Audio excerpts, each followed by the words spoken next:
বন্ধুরা, কুকারে জল ছাড়া শুধুমাত্র বেসন দিয়ে বেগুন, আলু ও টমেটোর এইরকম একটা দুর্দান্ত রেসিপি থাকলে দুপুরে ভাতের প্লেট অনায়াসে খালি হয়ে যাবে।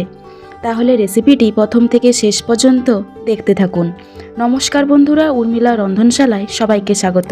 আর চ্যানেলে নতুন এসে থাকলে দয়া করে চ্যানেলটিকে সাবস্ক্রাইব করে অল নোটিফিকেশান অন করে দেবেন। বন্ধুরা, আলু, বেগুন, টমেটো ও বেসন দিয়ে এইরকম একটা রেসিপি করতে চাইলে প্রথমে আমি একটা বড় সাইজের বেগুন নিয়েছি, একটা টমেটো আর দুটো ছোট ছোট আলু নিয়েছি।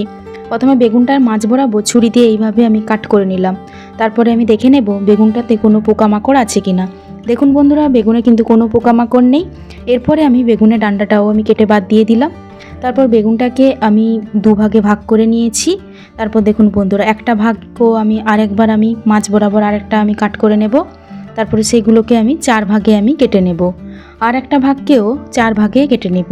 তাহলে টোটাল একটা বেগুনের কিন্তু 8টা ভাগ করা হলো।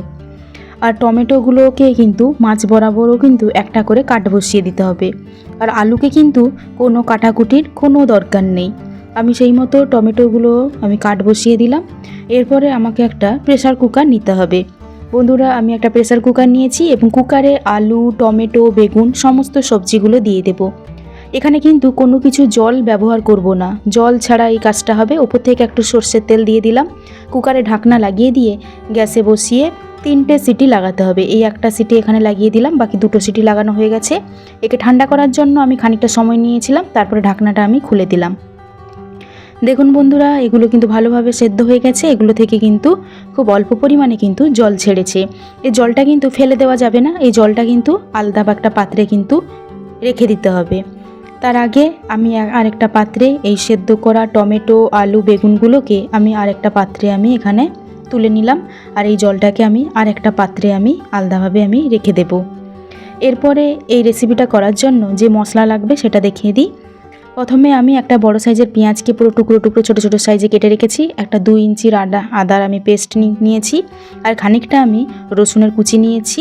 আর 2-3টে কাঁচা পাকা আমি লঙ্কা কুচি করে নিয়েছি। আর একটু মশলাটা আমি বলে দিই কী কী মশলা লাগবে। তেলের বাটিতে 1/2 চামচ আমি হলুদ গুঁড়ো দিলাম। তারপর আমি 1/2 ছোটো চামচ আমি ধনে গুঁড়ো দিলাম। তারপর 1/2 চামচেরও কম আমি লঙ্কা গুঁড়ো দিলাম। তারপর আর একটা বিশেষ মশলা দিলাম, সেটা হচ্ছে ম্যাগি মশলা। এই ম্যাগি মশলা যে কোনো দোকানে 5 টাকা দিলেই পাওয়া যায়। এটাও 1/2 চামচের মতো ম্যাগি মশলা দিলাম। আর তাতে 2 টেবিল চামচ মতো জল অ্যাড করে মশলাটাকে একবার আমি গুলিয়ে নেব। তারপর যে আমি সেদ্ধ করা সবজিগুলো আমি রেখেছিলাম, অর্থাৎ টমেটো, আলু আর বেগুন, এগুলো কিন্তু অনেকটাই ঠান্ডা হয়ে গেছে। এরপর এই খোসাগুলোকে আমি আলাদা করে নেব। আপনারা খোসা সমেতও করতে পারেন, কিন্তু খোসাগুলো আলাদা করে দিলে ভালো হয়। আর আলুর খোসাগুলোকে তো এমনিতেই আলাদা করতে হবে, খোসাটা ছাড়াতে হবে। বন্ধুরা দেখুন, আমি সমস্ত খোসাগুলো কিন্তু আমি ছাড়িয়ে নিয়েছি। এরপরে আমি চামচের সাহায্যে এই টমেটো, আলু, বেগুনগুলোকে কিন্তু আমি ম্যাশ করে নেব। আপনারা এটা হাতের সাহায্যেও ম্যাশ করে নিতে পারেন, কিংবা এরকম একটা চামচের সাহায্যেও ম্যাশ করে নিতে পারেন। দেখুন বন্ধুরা, আমার কিন্তু আলু, বেগুন, টমেটো ম্যাশ করা হয়ে গেছে। এটাকে এক পাশে রেখে দেব। তারপর গ্যাসে আমি একটা কড়াই বসিয়েছি। কড়াইতে আমি খানিকটা আমি সর্ষের তেল দিয়েছি। এই রান্নাটা কিন্তু সর্ষের তেল দিয়ে করলে কিন্তু ভালো হবে।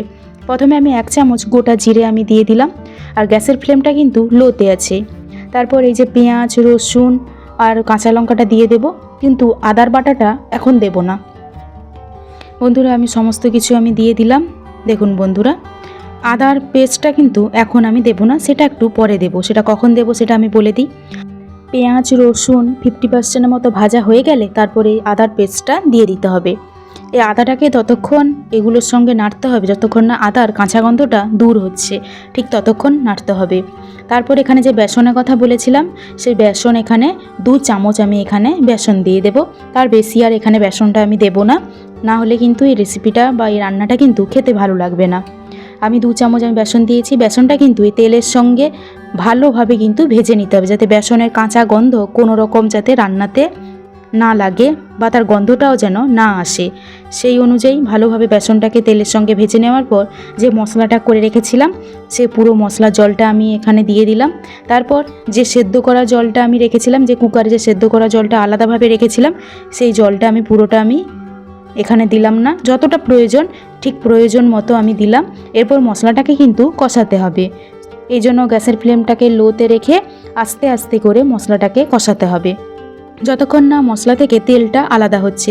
আপনারা এই মুহূর্তে ওপর থেকেও ঢাকা দিয়েও মশলাটাকেও কষিয়ে নিতে পারেন। আমি ঢাকা দেব না, গ্যাসের ফ্লেমকে লোতে রেখে আমি আস্তে আস্তে করে মশলাটা আমি কষিয়ে নেব। আপনারা পারলে ঢাকা দিয়েও এই কাজটাও করতে পারেন। দেখুন বন্ধুরা, কয়েক সেকেন্ডের পর বা কয়েক মিনিটের পর দেখুন মশলা থেকে কিন্তু তেল আলাদা হয়ে গেছে। এরপর কিন্তু এই ম্যাশ করা টমেটো, আলু, বেগুনগুলো এগুলো পুরোটা এখানে দিয়ে দিতে হবে। তারপর একে মশলার সঙ্গে ভালোভাবে কিন্তু চামচের সাহায্যে এইভাবে কিন্তু মাখিয়ে নিতে হবে। আর বারে বারে বলছি, গ্যাসের ফ্লেমটা আগে কিন্তু লোতে ছিল, এখন কিন্তু মিডিয়ামে করে দিতে হবে। অর্থাৎ গ্যাসের ফ্লেমটা লো থেকে মিডিয়ামে করে দিতে হবে। তারপরে ঠিক ওঠানোর মুহূর্তে হাফ চামচেরও কম গরম মশলা দিয়ে একে কিন্তু মাখিয়ে নামিয়ে নিতে হবে গ্যাস বন্ধ করে।